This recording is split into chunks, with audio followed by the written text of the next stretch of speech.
Good morning, members and officers and any members of the public in the public gallery or viewing the live stream. And welcome to this meeting of the Employment and Staffing Committee. My name is Councillor Sally Ann Hart and I'm chair of the committee. As my usual vice chair, Councillor Anna Bradnam, is not present today, I would like to propose that Councillor William Jackson Wood assume the role of vice chair for the duration of this meeting. Do I have a seconder for that proposal? Thank you, Councillor Howe. And can I take that by affirmation? Agreed. Thank you. Thank you, members. So, Councillor William Jackson Wood has been appointed as vice chair for this meeting. Those in the chamber are reminded that the meeting is being live streamed. And may I ask those who are joining us remotely to ensure that their cameras and microphones remain off unless they are addressing the committee. For those of us present in the room, please can you ensure your microphone is close to you when you speak and when you're addressing the room. So, without further ado, we'll move on to item 1 on the agenda, which is apologies. And Pippa, are there any apologies for absence today? Oh, sorry. It says Pippa on mine. Ian, are there any apologies today? Yes, just from Councillor Anna Bradnam. Thank you. Thank you. Item 2 on our agenda, declarations of interest. Do any members have interest to declare in relation to any item of business on this agenda? No? Thank you. If an interest subsequently becomes apparent later in the meeting, please would you raise it at that point. So item 3 on the agenda, looking back to the minutes of our last meeting, do any members have any suggested amendments relating to the accuracy of the minutes of that meeting held on the 12th of September 2024? I'll just give Councillor Richard Stobart a moment to take his seat. No comments or amendments for those minutes of that meeting? No? So can I take approval of those minutes by affirmation? Yeah. Thank you. So the committee therefore agrees the approval of the minutes of the meeting on the 12th of September 2024. Oh, actually, no, maybe not.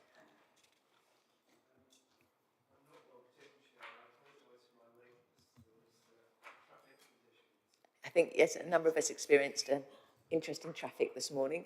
Do you need to have a moment to help get logged in? Thank you. Thank you. Thank you. It will just take a moment.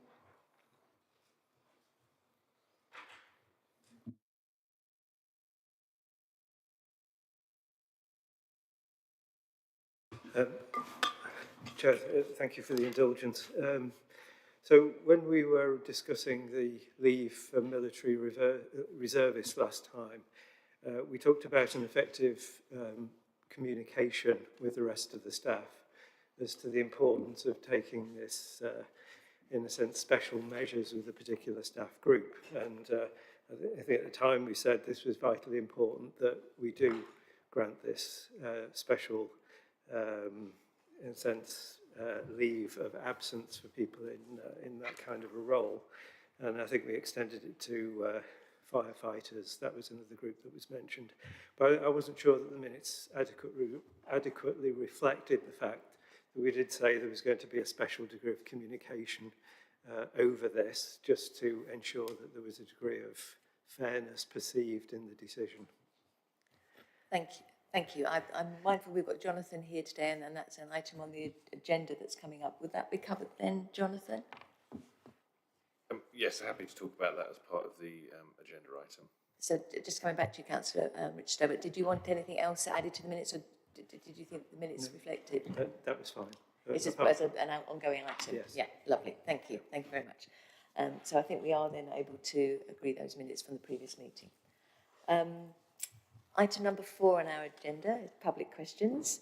There haven't been any questions from members of the public accepted for this meeting, so we can move on now to item 5. And this goes back to, I think, what you were talking about there, Councillor Richard Stobart, in terms of the military reservist leave entitlement. And this was, as I say, considered at the meeting that took place 2 months ago. So I feel pleased to say that we have Jonathan Corbett with us today to provide us with the update that was asked for at that time. Jonathan, would you like to update us now, please? Yes, thank you. Since the last meeting, I've been in contact with the MOD and they confirmed that the requirement for 10 days of additional leave that's mentioned in the employer recognition scheme that was provided as part of the last meeting refers to 2 working weeks rather than a specific number of days, i.e. 10 days in this case. So and they've confirmed that it's acceptable for us to use 2 working weeks in our policy to account for employees that may work a part-time working pattern. So that's the verbal update about that. There was a question last week about last time about the number of days and whether that meant 2 weeks or 10 days. If that means 2 working weeks. And I can say that in terms of communicating out the reason for granting the leave, we'll make sure we do that as part of a fully comprehensive thing that goes out as part of communication from the people team, communication from LT to make sure it's clear why we're doing this. So we'll put it out through the normal channels and make sure we make a specific effort to communicate that. Councillor Richard, was there anything else you wanted to come back to on that? No, Chair, that's great. You know, there are going to be multiple channels of communication and an opportunity, I guess, for other staff to feedback if they have any concerns. Thank you. Members, has anybody else had any comments on that agenda item, anything they wanted to ask? No. Thank you, Jonathan. Thank you for clarifying that.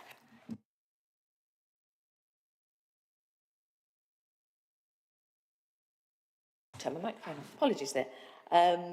We now can move on then.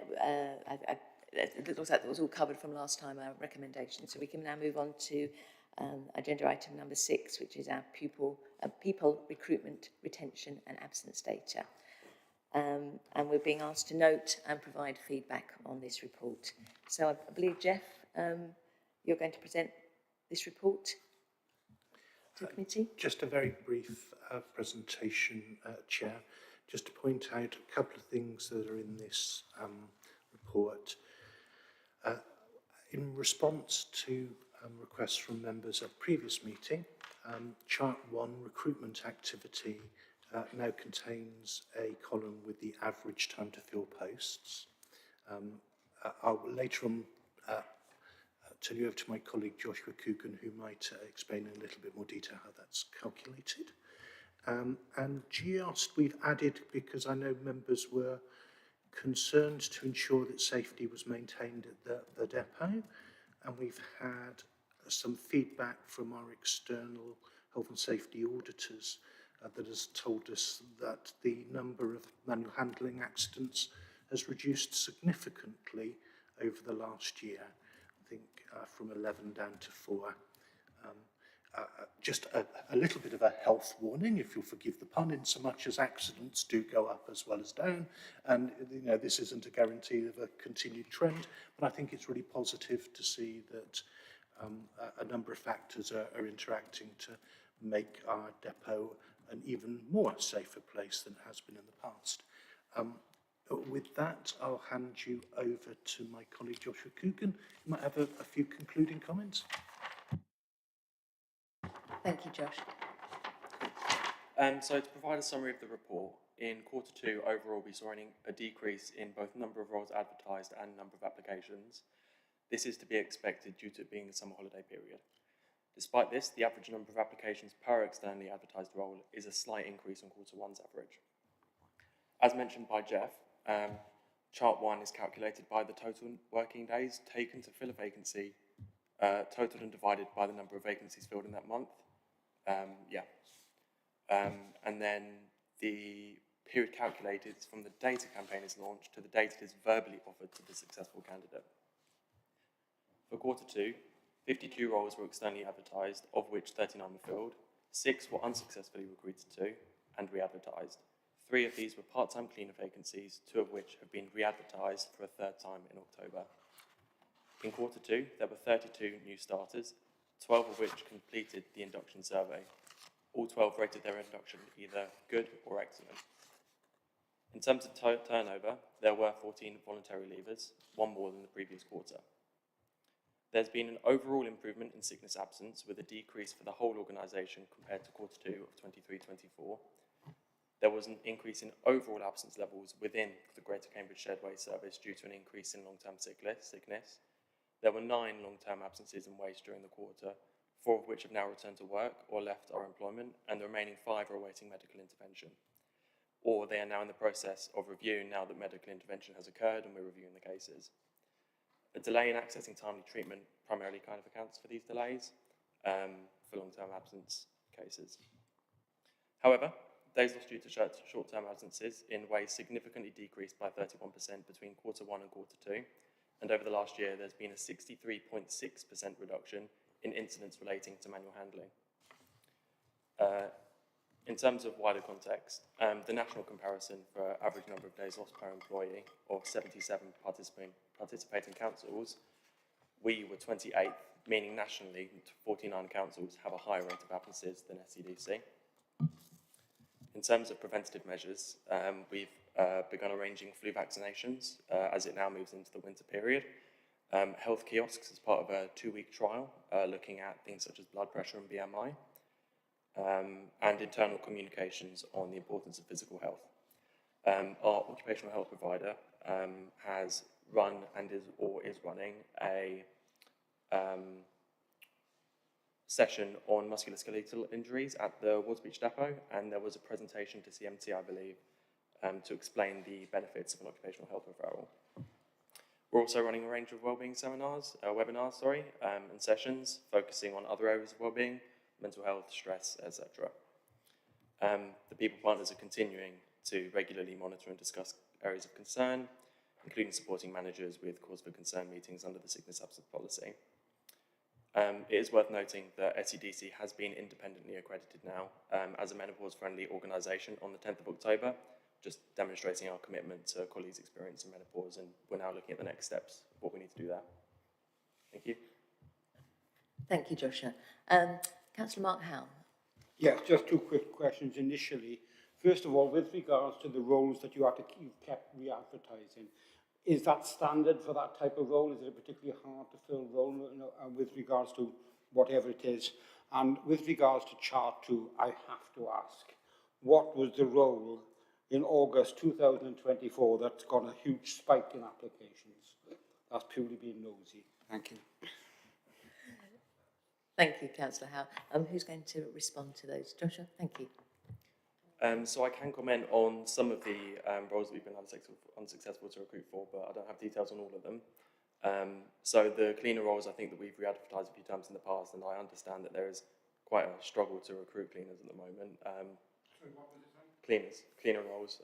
There are other roles I don't have any information on off the top of my head, but we can certainly look into that for you.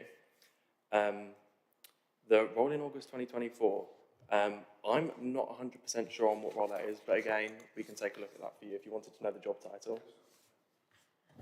I was also curious about that, so yes, we'll have a look at that. I think any of those sort of things, they give us a fuller picture, don't they, of the charts tell us so much, but to actually have a bit more information. So if that's okay, Josh, you'll get that information back to us. Thank you very much.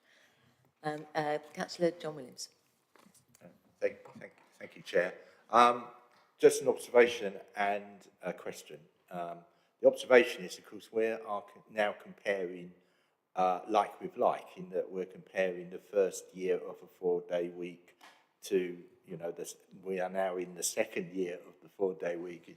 Time does fly, doesn't it? I have to keep reminding people that it's not just happened, the trial has happened, and we've been doing it now for 2 years, so far as desk-based staff are concerned. But it would be very interesting to compare us pre-4-day week, given that we are not now comparing ourselves against we are now comparing ourselves against a 4-day week.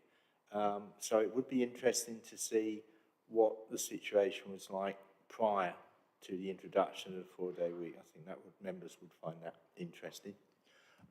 Thank you, Joshua, anyway, for a very good report. And my question is, we're having problems in recruiting part-time cleaners. We've gone out once, we're going out again. Can I suggest that we look at how we do cleaning and maybe alter those roles or find another way of doing that cleaning? Because it's clear that if we're having trouble in recruiting to those part-time roles, we're still going to, no matter how many times we go out to advertise these roles, we're not going to satisfactorily fill them. So we need to identify a different way of doing that cleaning. and hopefully be able to have a job spec that is attractive to potential applicants. Thanks. Thank you, John. Did everyone want to comment on that, please? Yeah, Helen? Yeah, certainly it's something that we can look into with the manager. These are cleaning roles out in the district in kind of our sheltered housing areas. So obviously there's a number of different variances there in terms of when they clean and the location of the cleaning. But yeah, we can look into that and see if there's anything that we can do to change those roles. Thank you. And that sort of idea of some sort of innovation around that, because as you say, we're going to just keep re-advertising the same thing and that's going to change, yeah. Thank you. Councillor Mark Howe. Very quickly, Chairman, clean-in roles. I've had to get a private cleaner for somebody in my village recently, and the price and the rate they were charging is between £18 and £20 an hour. That's the problem, the biggest problem you've got now. Thank you. Councillor Richard Stobart. Thank you, Chair. First of all, a comment, and perhaps I can turn it into a question about what looks to be an increasing number of applicants per role, which of course is welcome because that indicates choice and probably indicates that SCDC is increasingly seen as a good place to work. So the population isn't growing, but the interest is. So I think I'd just like to put that out there and ask for a comment as to whether that is the perception. And that brings me on to another question, which is we are looking at average data here, and the debate was just about cleaning staff. But I just want to relate a little anecdote that emerged during the conference, or came out of the conference season. So the Royal Services Network was discussing the importance of data in respect of quite remote communities, so understanding how communities worked. And one of the key contributors to that analysis process was a small team of data scientists who were actually coming from University of Lincoln.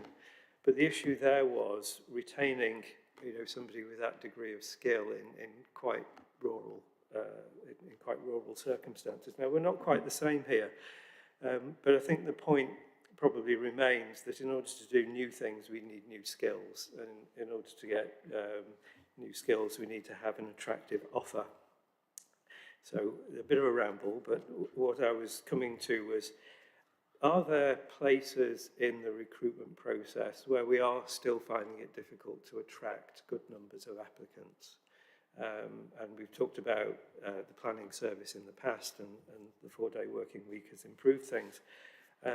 But is there any perception, as we're looking, and we have been talking about recruiting data specialists, any indications that might be difficult, and any things that we might do to encourage the interest in SCDC as an employer?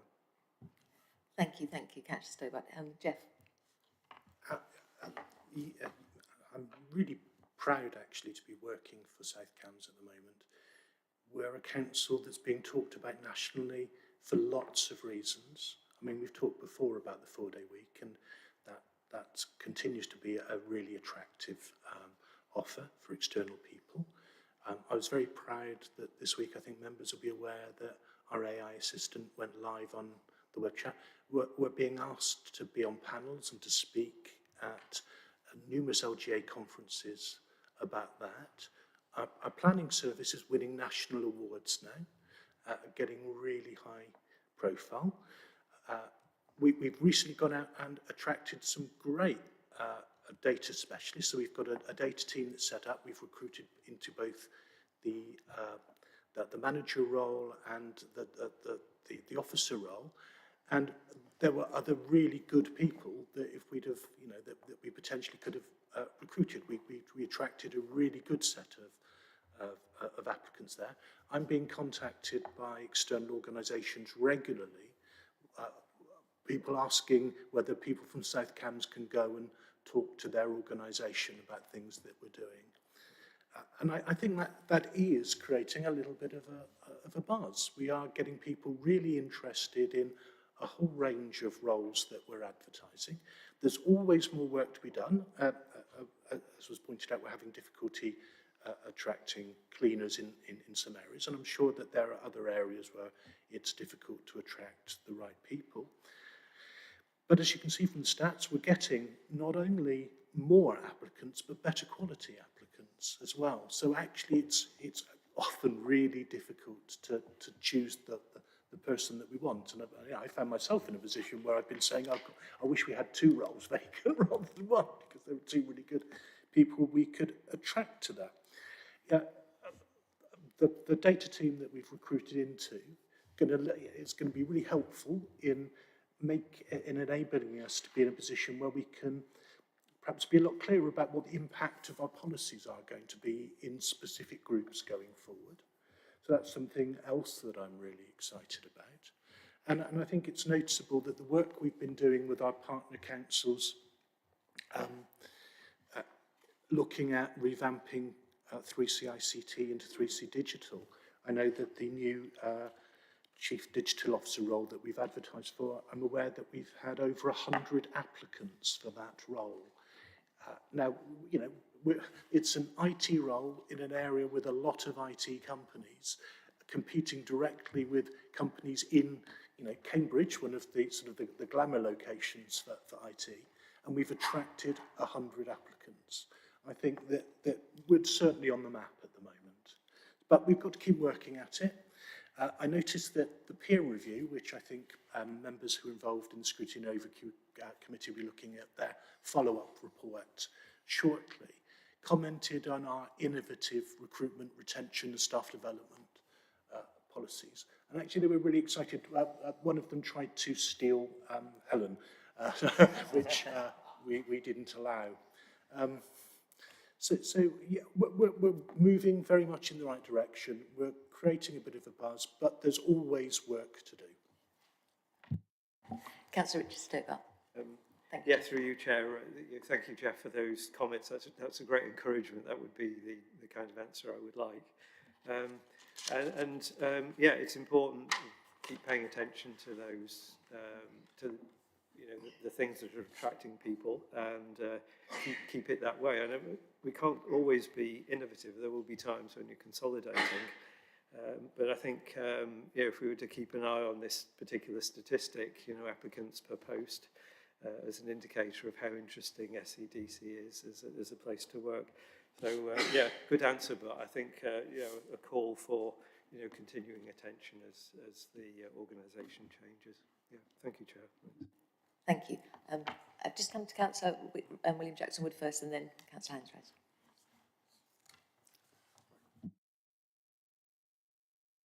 Where am I? Sorry, having slight technical difficulties this morning, obviously. Firstly, I'd just like to say thank you for including the time to fill data. It's greatly appreciated. I think it also shows the fact that we're doing particularly well. So I think that's great to actually see that actually in the report.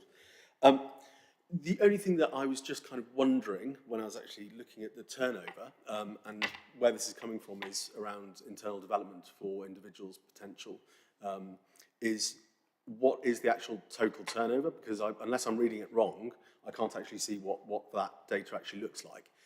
So in other words, you know, how many people are we actually losing per year, percentage-wise, and that kind of stuff. It looks like we've actually got sort of voluntary information, but not perhaps a total turnover.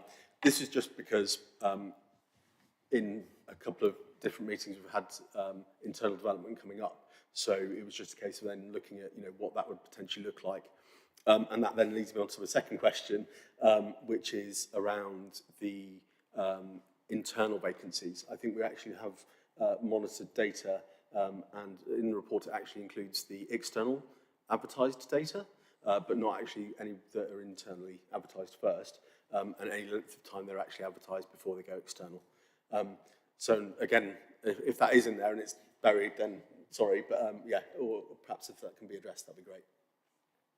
Thank you. Thanks, Will. Any comments on that? I must admit, I mean, it was interesting in recent meetings having some information, and I would find that, bearing in mind we signed our anti-racism charter and people bringing up opportunities for development. And I know that's something, Jeff, we're going to be talking about a bit later on, of how we bring that information to employment and staffing. But is there any comments so far on what William has asked Helen? Thank you, Chair. Yeah, in terms of turnover, we use the voluntary turnover figure because obviously it gives a better indicator in terms of what we're looking at for interventions, because those that aren't voluntary turnovers can't be predicted, or kind of there's nothing that you can do about them, but we can certainly include the overall figure if that's helpful going forward. I think Jeff's actually got it up here. Yeah, the total turnover in the last 12 months was 9.2%. That compares to an average of about 15% in local authorities overall. Great, thank you.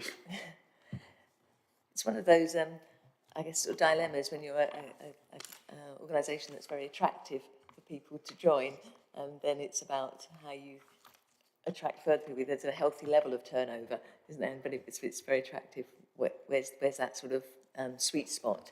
Yeah. Any other comments on that, Helen? It wasn't specifically on that, but just following up from Councillor Stobart's, I just wanted to just let the committee know that obviously there's a national recruitment campaign that's just started in November, which we're participating within, and it's a local government campaign. I don't know if any of you have heard it on the radio, but it's quite big. So we're hoping that our statistics will obviously be aided by that as well. We've also adopted a new process whereby people who want to come and work for us, who are hopefully potentially, being brought in by the national campaign, but there are no roles available at the moment, are able to apply. So we're kind of creating a bit of a talent bank that we can then keep them. So those people who want to come and work for us, but maybe there isn't a role for them now, we're trying to capture those people as well. So following on from what Jeff's saying, just continuing to keep looking. And I have actually got the detail of those, the August jobs, if you are interested. The one in August was a business support officer that achieved the highest number of applications. And then in September, it was a housing administration assistant. And then the central admin team leader also had high numbers of applicants. Thank you, Helen. It's really interesting. Thank you. Councillor Sunita Handraj. I was just wondering, I heard the numbers for people voluntarily leaving. I wonder if you do an exit interview, not an exit interview, a questionnaire, which is confidential, and then this is what we used to have at work. The human resources looks at the answers given and gathers information that way as to why people are leaving. Joshua, is that okay to come to you? Thank you. Yeah, we do have an exit. We have a leavers interview, and we also send around a leaver questionnaire. The questionnaire they complete, in the month or so leading up to their leaving date, and then they have an option to have a follow-up interview with their area's people partner. We then capture any feedback they have, and if they're happy for it to be shared with their manager, then we feed that back, and then that way it enables us to, identify, areas where we can improve on those, and, get value from people leaving, even though they are exiting the organisation. So yeah, we do. Thank you. Members, any other? I have a comment, but I'll come after Councillor Richard Stobart. Through you, Chair. Helen, I'm really intrigued by this, the talent pool. So people, I guess, are writing in and saying, we'd love to work for South Cambs. Would you consider it? Because the firm I used to work for on the science park would have this in, would have this constant stream of people just asking if there was a job. And it took, I think, some of the effort of HR to keep a track, to sort out which were the good CVs against the not so good ones who you might like to select, and then to stay in touch. So it was really just a comment to say, this is great, and it's a good way to, in a sense, manage the application process if you've already got some people in mind. But it does take some effort, and I hope that's covered, but it sounds as though it is, yeah. Thank you. I have a request, and it's a very sort of practical request, and I hope it's going to be fulfilled. I'm just wondering, I'm just looking at the bottom of page 13 that has the chart 1 and has the headers for the different categories for the statistics. But I find it very tricky flicking backwards and forwards to remember what the headers are. Is there a way that when the reports are presented that the tables could all be together, whether it's in an appendix? But so I don't know if that's just me, members, but I found it, and even on the screen, I found it hard to do. So would that be okay going forward if it could all be captured on the same, at least part of the report on the same page where the headers fit with the numbers? Yeah, I mean, what we can do is have multiple headers. So every time we go over a new page break, you've got the headers again. I mean, we could look at putting in an appendix, but sometimes it's quite helpful to have the comments next to the charts so that it's easier to relate. But we'll certainly do that. I share your difficulty sometimes reading that as that gets longer and longer. So we'll make that change. I did consider cutting it out and sticking it on the other page, but I thought there might be another way of doing it. That would be much appreciated. Thank you. Members, any other comments or questions on this agenda item? Okay, so we are being asked to support the implementation of the strategy. Can I take that by affirmation? Agreed? Thank you, members. I'm mindful this feels like quite a fast meeting today, but I would really encourage members, if there are other things that think employment and staffing would like to look at, and Will and I will have a chat with Jeff afterwards. We have some ideas for future meetings. But this brings this meeting to a close, and just to note that the next meeting of our committee is the 13th of February 2025. Which, Merry Christmas. I was just going to say Merry Christmas to you too. Thank you very much, members, and thank you very much, officers. Thank you for your input. Thank you.